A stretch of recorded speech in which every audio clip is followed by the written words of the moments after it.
a crappy Joomla site for me. I had a book, An American Hedge Fund. Anybody read it?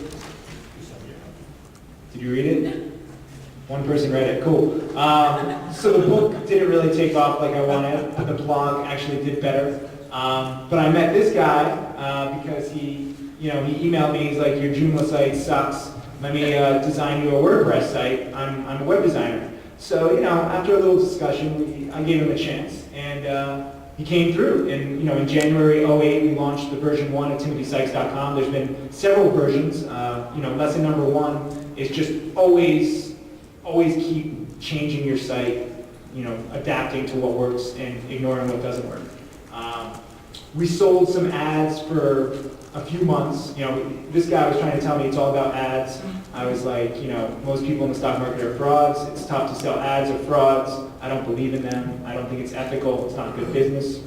Well, there was a different reason why. At that time, John Chow here was bragging about his $40,000 a month income. And he was really at his peak. I don't know, since then. But at that time, I saw Tim here, and I felt he had the same potential into making that same kind of money. And so we tried to do the ad network, because at that time we didn't even have a subscription model.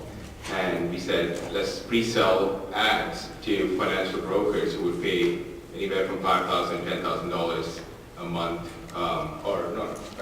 for 3 months. To put a broker. Yeah, $5,000 for 3 months. Yeah. It was tough getting ads. I've never had a lot of traffic.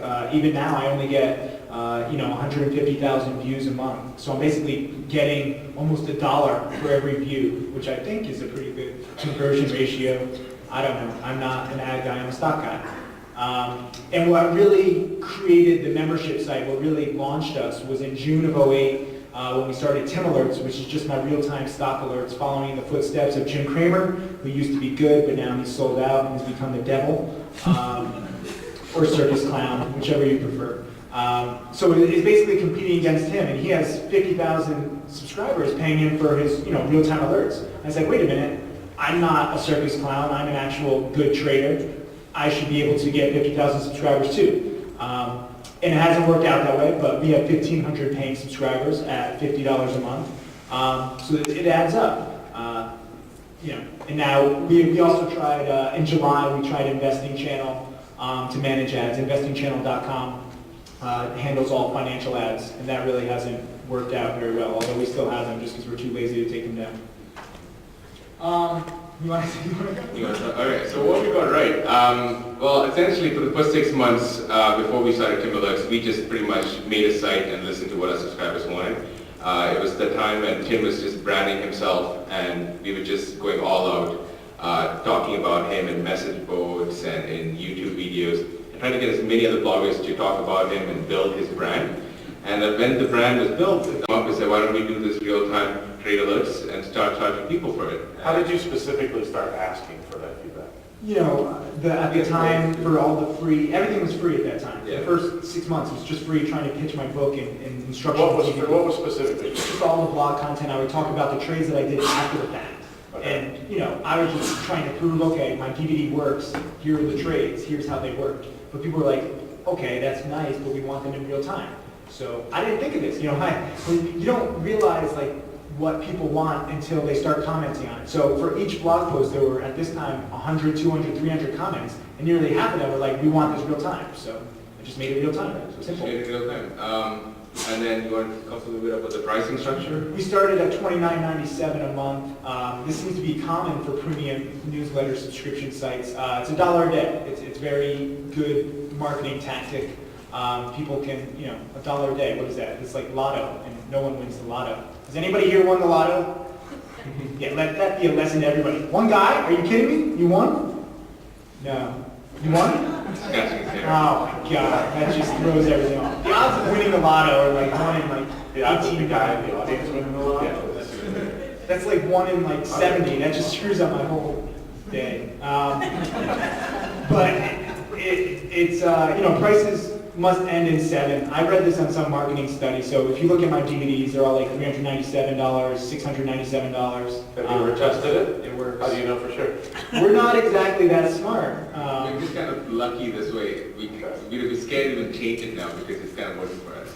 Okay. So we're just going to leave it at that. Correct. And the cool thing is, once you have so many testimonials, which we'll talk about in a sec, you just keep adding. Like, I'm sure I could do $400 even for a DVD now. It doesn't matter. But in the beginning, I felt good about going with a marketing survey that I read.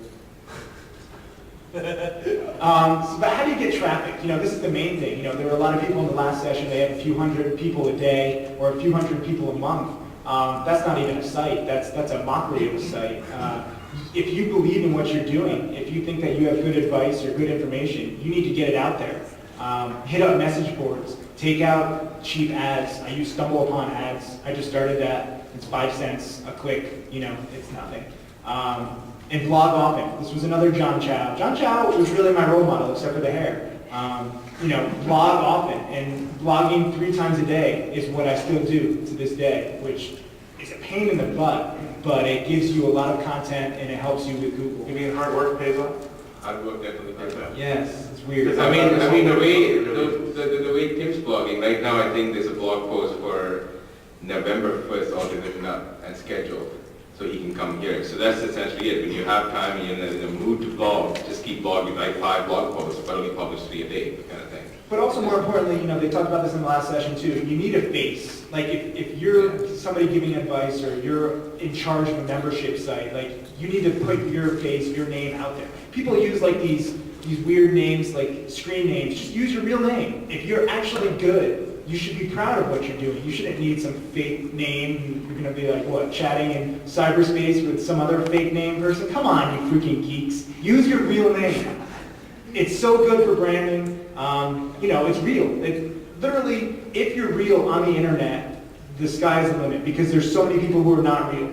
And in the stock world, there's a lot of stock promoters and a lot of people, they have literally paid actors and paid people who use fake faces and fake signatures.